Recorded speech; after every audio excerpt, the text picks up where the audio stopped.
Hey guys, I'm Darwin from Moto, and I've been using some sort of action camera for all my motorcycle videos for over 7 years. I've been a fan of GoPros, but there was a time that I got stuck with the Hero 4 because it was the best value for money GoPro at that time. Fast forward to 2020, I made a decision to switch to Insta360. For the first time ever, this is what I think is the only action camera that is better than a GoPro in every sort of way. Sounds crazy, but this is what I found out.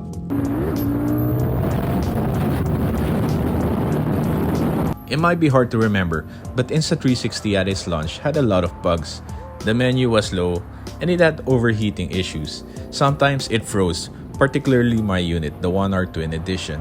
But thanks to monthly firmware updates, the same One R feels totally different now. It's exactly the same camera, it feels like brand new. Now, my One R is even faster and more useful than any GoPro ever made. One of the best cameras that came out of Insta360 is the One R Twin Edition. I had 2 units of these. The Twin Edition has 2 lenses included in the box, the 360 lens and the 4K forward-facing lens. It was around $24,000 in their website last year. It's now around $27,000 in 2021. The 360 module has 2 lenses, front and back, to create a seamless 360 view. Then you can remove the 360 lens and swap it to the 4K lens, and now you have the regular GoPro style front view only camera. I use the 4K lens when mounting it to my helmet for the forward facing camera. The files are lighter and available in the standard H.264 MP4. You can edit it directly on your mobile phone or your laptop. The 4K lens is a standard lens for moto vlogging, just like the GoPro. And there's the 360 module, my favorite. I use this 90% of the time. Just mount it in a straight angle and the stick disappears. It doesn't really matter if there's vibration or the camera is not really aligned. Everything is recorded and everything is stable. It's like a floating camera. The Insta360 is shake-free. Even the mount is loose, the footage stays super smooth. Everything is in the mobile app and there's so many functions to choose from. Just record it and edit the angles later. There's even deep tracking when the camera can follow the target. You can also adjust the viewing angle in the app from super wide, narrow, or even after shooting it, you can change the view angle.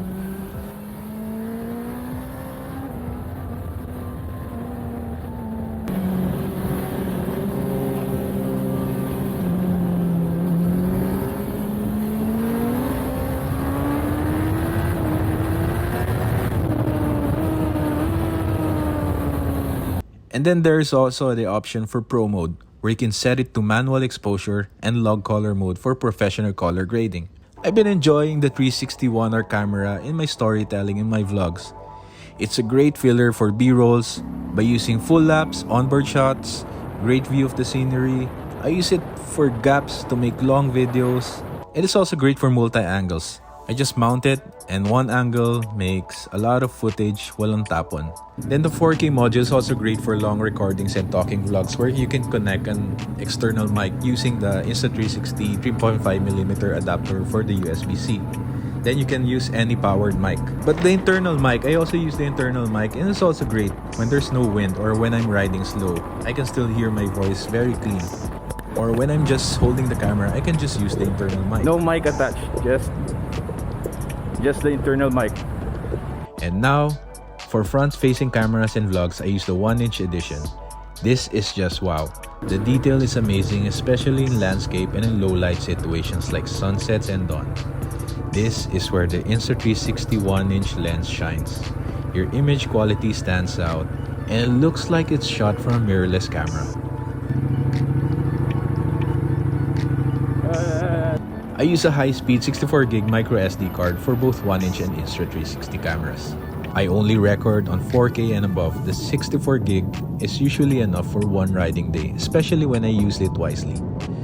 I avoid long recordings because 1, it drains my battery, and 2, I don't want to suffer in my hard drive storage when I get home. My only problem with the Insta360 footage are the files. They're too big in storage and CPU. Before you get to use a 360 footage, you have to send it to your phone or a computer with a proprietary Insta360 software to convert the clips. This is an added step and an added few hours of editing, but I got used to it.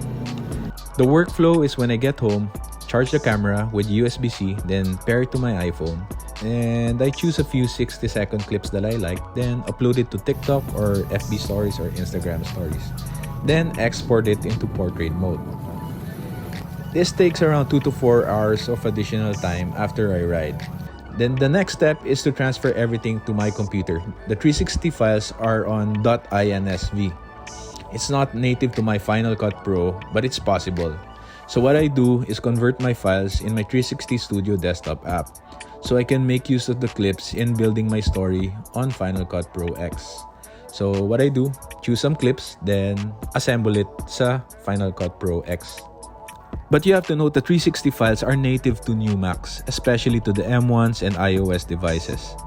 Just because your computer is powerful doesn't mean that your computer can handle 360 files. Your CPU has to be made in the year 2020 and up. It's because the new CPUs are native to the H.265 codecs, the same codecs that the Insta360 uses. So if you want to edit 360 videos, get a new MacBook M1, iPhone 12 or newer, or the new iPad Pros. Or you can check their website for recommended devices right here. In my Moto vlogging, the Insta360 can be my only camera. I can make a good story out of it. If you have some budget, go for this camera instead of wasting money on cheaper ones. The resolution is great, dynamic is so clean, and the high quality really shows in your videos. On 29th of March until the 8th of April of 2021, there will be a spring sale promo from Insta360, 10% off on One R and accessories. And there's also a free selfie stick for the new Insta360 X2. If you use my affiliate link, you get a free invisible selfie stick, and there's also a free extra battery. Just use my link, and I'll put the link down below. I highly recommend to get the motorcycle bundle because it comes with the useful Moto mounts. Also buy a helmet chin mount online, maybe from Lazada. I'll put the link down below for the best POV view. So, I actually recommend buying from the Insta360 official website because the shipping is free and it only takes 3 to 4 days to arrive to your doorstep. I tried it so many times and they use FedEx. It's really fast and reliable. No additional charges, just use your card and you get your 360 camera. And I'm just happy that Insta360 makes cameras like these. They keep pushing limits in action cameras. Technology never stops. The GoPro kinda stuck with the Hero 9 and Insta360 keeps on making new cameras. They came up with the new Go 2 and they have the One X2 and they keep on pushing out new cameras. And thanks to Insta360 for supporting me until next year 2022, and I'm excited for the new updates and I'm just gonna keep on using 360 cameras from now on. So guys, if you like this video, please press the thumbs up button and subscribe to my video, and see you next episode. Thanks for watching.